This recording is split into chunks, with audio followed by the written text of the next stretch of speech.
It's a championship edition of New Mexico State Sports Weekly. What a week it was for Aggie basketball. NM State men's basketball picked up a pair of road wins last week to give them their first outright regular season conference championship since 1994. Head coach Marvin Menzies joins me to break down his team's success. With senior night approaching, Aggie Vision sat down with men's basketball seniors DK Eldridge and Remy Berry. DK and Remy will share thoughts and stories from their time at NM State. Aggie women's basketball clinched at least a share of the WAC regular season championship after 2 comeback wins at home. Head coach Mark Track will join me in studio to reflect on his team's red-hot play. And we conclude today's show with head women's tennis coach Ivan Fernandez, who will talk about his team's impressive month on the tennis courts. From one court to another, we have all of your Aggie athletic news. This is New Mexico State Sports Weekly.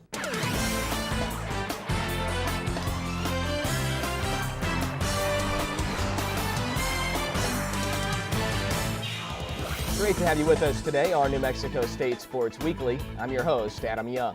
NM State men's basketball continued their strong play with a pair of impressive road wins last week at Utah Valley and Grand Canyon.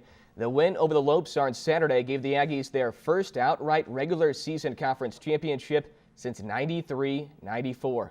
The Aggies have now won 9 straight, heading into their final 2 games of the regular season. Joining me now is head coach Marvin Menzies. Coach, congrats on the conference championship. Did your team celebrate after the game a little bit? You know, we did. We had a bunch of fans there. Oh my gosh, it was a great crowd that a lot of folks drove down. And then we have a great alumni base there in Phoenix area. So we had a chance to hang out, and the guys, you know, they were treated like royalty there and at the Ritz-Carlton in Phoenix. So we had a great stay, and then we shut them down around midnight, and we didn't leave out of there until about 10 the next day, so out of the hotel until about 10. So we let them have a little fun and enjoy that moment, and then it was, you know, back to business. On paper, it looked like that was going to be your toughest road swing of the season at Utah Valley, at Grand Canyon. Do you feel like your team passed a big test last week? You know, it's funny. When you look at schedules and you look at projected games that, oh, this could be big, this could be big. We did think that road trip was going to be, at this time of year, could be a telltale, you know, in the season maybe. Luckily, we've been fortunate, and we had that nice cushion going into the road trip, and I think it made guys relax a little bit and say, hey, we just got to bring it and keep doing us, you know, without an additional stress for it to you know, maybe have more significance. And I think that made us relax, and I was really happy with the effort, you know, that the guys had and the energy that they had. It was a sellout at Grand Canyon Saturday. Yeah. Rowdy atmosphere as well. Were you impressed by how your team handled that? Yeah, well, I was impressed. Honestly, I was more impressed with the sellout. It was like, holy smokes. I mean, it was a big-time environment. I mean, it was like a top 25 environment. Sure. There. It really was. I mean, you know, we played a bunch of different places. I've coached a lot of different environments. And, you know, you got to give GCU their credit for their investment and what they're doing. Their focus on building that program is phenomenal, and it was evidenced by the engagement of the students. I mean, they were there. They were down 18. They score a bucket, and you think it tied the game. Yeah. You know, they were all into it. So it was really fun, and I think having that kind of environment and being successful in that environment kind of lends to why we schedule the way we schedule. One of the reasons in the non-conference, because we've already been to the Pit, we've already been to Wyoming, at Wichita State, all these places. So the guys handled it well. Senior big man Chile Napawe scored his 1,000th career point at GCU. What can you say about the role he's played during his time here? Well, the role he's played in my life has been more important than the basketball piece. He's just been a sponge to our teaching and our mentorship, you know, not just mine, but my staff, my family. And so I'm just so excited about his progress, and I'm so happy that he's had a great journey here. You know, he's had some ups and downs with the injuries and so forth, but he's starting to hit stride a little bit, and I think he's only been playing basketball however long he's been here, maybe in 1 year before or something. So I still think his best basketball is when he starts to play professionally. But yeah, just, you know, I better not start talking about him because I don't think he got enough minutes in this program to handle it. When we return, Coach and I look ahead to their weekend matchup at Texas Pan American. Don't go anywhere. Hi, I'm Brian Green, head baseball coach at New Mexico State University, 1995 alum. With our home opener coming up this weekend against Incarnate Word, Friday night, 6 p.m. first pitch, we'd love to see you come on out to Presley Askew Field and enjoy our new stadium with the sunshade, chairback seating, and season tickets are still on sale for $100 for reserve seating. We'd love to have you out. We're interested in hopefully opening up an RV program, and we'd love to see you sell it out this weekend. See you at the ballpark. Welcome back to New Mexico State Sports Weekly. The regular season WAC champion Aggies will head to Edinburgh, Texas to take on UTPA this weekend. The Aggies will try to push their win streak to 10 games as they play their final road game this season. Head coach Marvin Menzies is with me in studio. Final road game of the season, Coach, and you take on a UTPA team that really made you earn a home win earlier this season in the first matchup. Well, man, they came to battle. We had a great contest here at the Pan Am, and I tell you what, this team is very well coached. They're missing a few senior pieces. You know, they need a little more size on the inside and maybe one sharpshooter, and I think they'd be a player or two away from being in the upper echelon in conference right now. But Dan Hipsher does a great job with this team, and they play very well like most college teams at home. So we need to make sure that we keep our focus and you look at this for exactly what it is, an opportunity for us to work on us, like I've said before in the program, and that's kind of our mantra right now. And we've just got to make sure we stay the course of improvement. We've sold this year after year after year, and it's worked year after year after year. You know, we got 6 rings now in 8 years, and I'm so excited for the guys in the program. But we can't, try to fix what's not broken. And our psychology, our attitude and approach to games right now has to be about us fine-tuning things. Even as we were on our way home from the last game, we were sitting with guys in the airport and then looking at footage on the Grand Canyon game and Utah Valley game and looking at what was necessary for those guys to be more efficient offensively.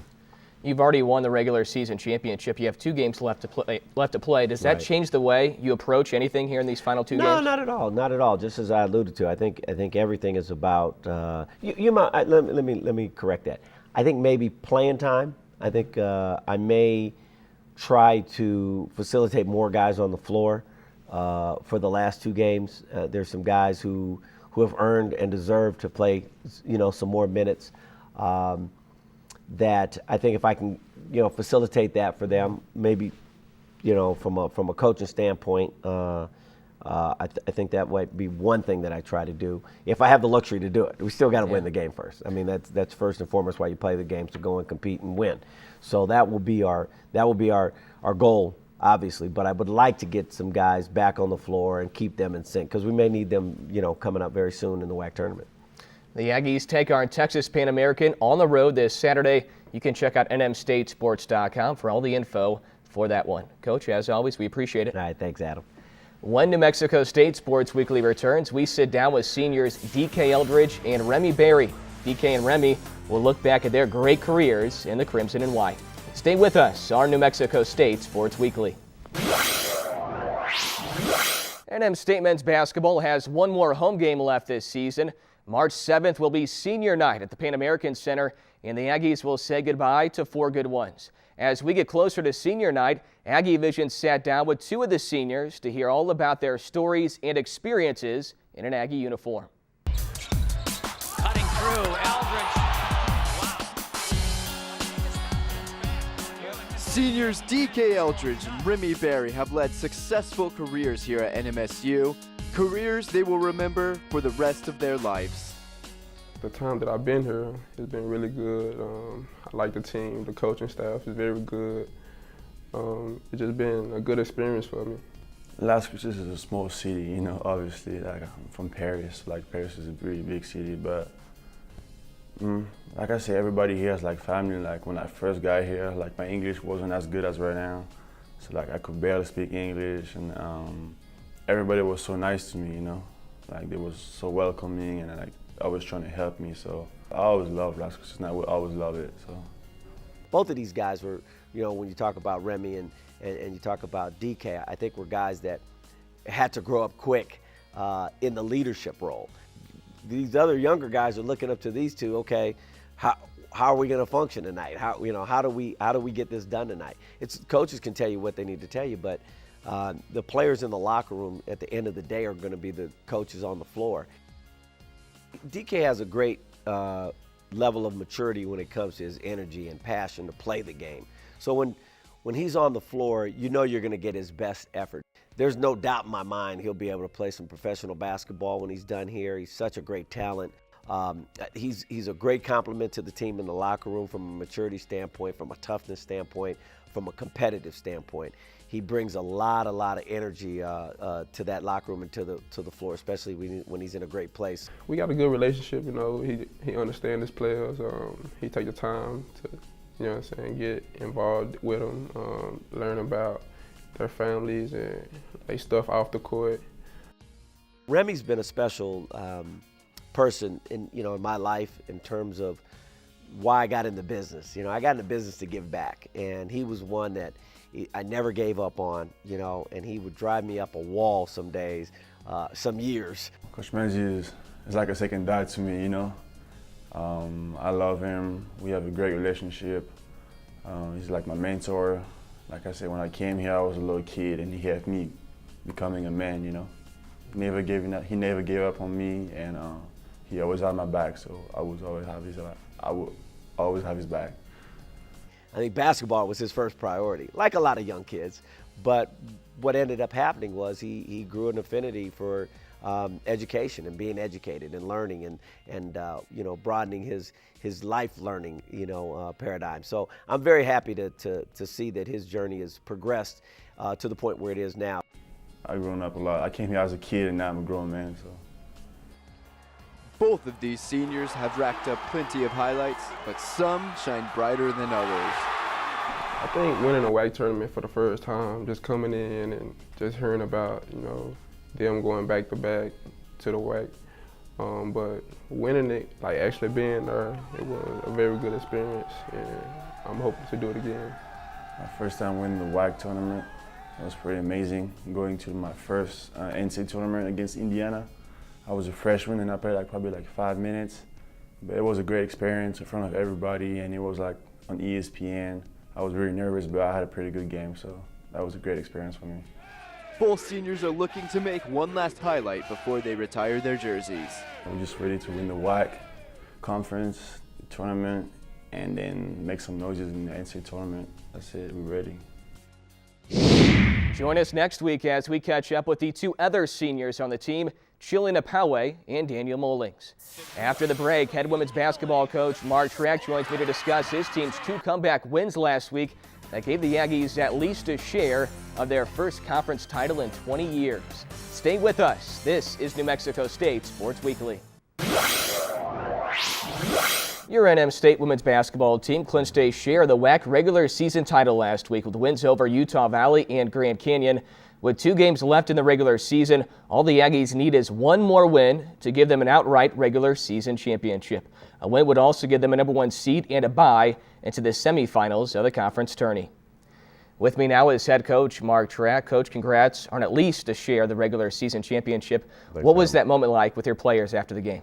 It was great. Well, the way the game ended with Tamara Williams hitting that layup with 2.5 seconds to go, that was great. The crowd went nuts, and our kids were really excited, and they had to take a desperation shot. And afterwards, just to sit there and say, hey, at least you got a co-championship now, but you don't want your rings. We're going to get them rings, but you don't want your rings to have the word co. So the theme for this week will be no co. You want an outright championship. So I'm proud of the kids. It was a great game, and they won another tough game.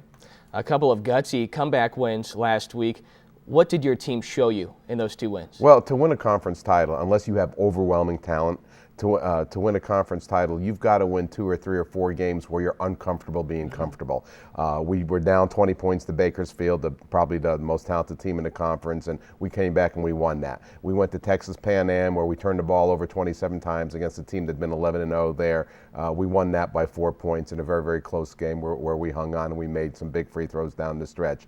We were down against Utah Valley. We were down 5-6 points at the end of the game, came back and won that. And in this one, you win at the buzzer. So we won those 3 games that you weren't supposed to win, and that's how you win a conference title, especially when the talent among the top 3 teams is about even. A big week for Brianna Freeman once again. She really stepped up on Thursday against Utah Valley. Did she play a big leadership role in that second half against Utah Valley? Yeah, you know where she didn't shoot a high percentage as she usually does, but where she really helped us was off the board. She got 11 offensive rebounds, kept possessions, just said, we're not going to lose this game. She just got after it like you couldn't believe. And finally started making shots at the end, made some big shots. Against Utah Valley, she made 3 straight 3-point and ones, so she kind of said, hey, we are not going to lose the game. Get on my back. We will win this basketball game. And just showed a lot of determination and pride. And then on Saturday, as you mentioned, Tamara Williams steps up down the stretch, makes the game-winning layup. This has been a season where about 6 or 7 players have stepped up on numerous occasions, right? Yeah, it's been somebody different. From the Southern Utah game where a freshman, Zaire Williams, went 8 of 9 from 3-point range and had 25 points, to Tamara doing this, to Shanice having great games, to Sasha Weber, who's just been this consistent workhorse game after game, to Abby Scott having a good game. So it's been somebody different, and that's good because you can rely on somebody different every night to get it done. 2 games left now in the regular season, Coach. Senior night coming up on Saturday against UTPA. All you need is 1 win to win that conference outright title. What's your message to the fans for this upcoming week? We're getting bigger crowds, but it'd be great if this is for the outright title. We can get the trophy presentation. We can cut the nets down. Hopefully on this Saturday, we'll get that 3,000 or 4,000 people. Just give us a tremendous home court advantage against University of Texas Pan American, and hopefully they can see a great celebration at the end of the game. There you have it. The Aggies finish up their 3-game homestand this Saturday against Texas Pan American. We hope to see you at the Pan American Center for that one. The Aggies will look for their 12th straight home win and also an outright WAC title. Good luck this weekend, Coach. Thanks, Adam. After the break, head women's tennis coach Ivan Fernandez will join me to discuss his team's outstanding February. You're locked in to New Mexico State Sports Weekly. The New Mexico State women's tennis team is on a roll. The Aggies have won 3 straight matches, leading into another battle at home this weekend. Joining me now is head coach Ivan Fernandez. Coach, 3 straight wins. Happy with the performances recently? Definitely. We kind of got off to a little bit of a slow start and had a bit of bad luck. Our first match in Las Vegas, it was 3-all against University of Pacific. And the deciding match on the court, one of our seniors sprained her ankle during that match, ended up having to withdraw from that match, which actually ended up costing us the match, as well as kind of taking us out of our comfort zone for the next day. But, luckily on Sunday we bounced back against UNLV, beat them 4-3. That was our first time in the history of our program that we've beaten UNLV. So, that kind of got us off to a good start for the next few home matches. Your doubles teams have been outstanding. Which duo has impressed you the most recently? Really the number 1 doubles team of Susana Alcaraz and Erica Castillo Lopez. They started out at number 2, and they just understand the game so well, and they're gelling so well together that I've moved them up to number 1, and they still haven't lost a match this spring. In singles play, Ash has been outstanding all season, but you've had some other individuals step up as well, haven't you? No, definitely. I mean, Ash, of course, is playing very well. Susana Alcaraz, number 2 singles, is playing well. Rimpledeep Kaur also playing, extremely well. A new transfer, Erica Castillo Lopez. She's the one that actually won the match for us against UNLV. She was a deciding point, and she hasn't lost since. So I mean, the fact that so many players are stepping up and really kind of taking ownership of this team is making it a lot of fun right now. Ash was named the WAC Athlete of the Week recently. What more can you say about her play? Well, that's the second time that she gets it this semester. The other time, Susana Alcaraz got it. So for 3 weeks in a row, we've had the WAC Player of the Week, which is great. I don't think we've ever had that happen. And she's just really stepped up to this number 1 position on the team. The fact that she's playing with so much confidence and so much energy is just rubbing off on everybody else. And the fact that we're winning so consistently in the top of the lineup, really makes it a lot easier for the rest of the girls to just kind of get their focus and play hard at every position. Is she still improving? Yeah, I mean, that's the thing. Like, she's still getting better with each match. We're hoping that, she peaks by the time we get to the WAC championships. What are your goals here as you guys go forward towards the WAC championship? We're really going to take one match at a time. I mean, we have a plan in place of what we want to do before we get to the conference tournament. So obviously we've got, we want to beat UTEP, beat UNM, obviously all those regular teams. But we just want to make sure that our tennis is consistent, that our effort is consistent. If we can play hard every single match, the results are going to come on their own. So I don't want to focus too hard on the results. I just want to focus on their intensity and their hard work. You mentioned the injury earlier. Are you guys starting to get healthy? She should be back probably in about a week or so. The fact that we were still able to win these last few matches, fairly comfortably without a full lineup, says a lot about the commitment of this team and the depth of the team. So the fact that we've got so many girls that are ready to step up and fight hard, it really takes a lot of the pressure off of the ones when they do get injured or if they do have to sit out a match for one reason or another. We have plenty of girls that can step up and take their place. Come out to the NMSU tennis courts Friday the 27th when your Aggies take on UT San Antonio. Matches start at 2 p.m. Coach, good luck this week. Thank you. Appreciate it. Tickets for Aggie baseball and softball are on sale right now. To be part of the excitement, call the Aggie ticket office at 575-646-1420 or get your tickets online at nmstatesports.com or ticketmaster.com. If you missed any part of today's show, check us out on YouTube. And also be sure to stay up to speed on social media by liking New Mexico State Athletics on Facebook and also following us on Twitter. We thank you for joining us during this championship episode of New Mexico State Sports Weekly. Until next week, I'm Adam Young saying thank you for watching and go Aggies.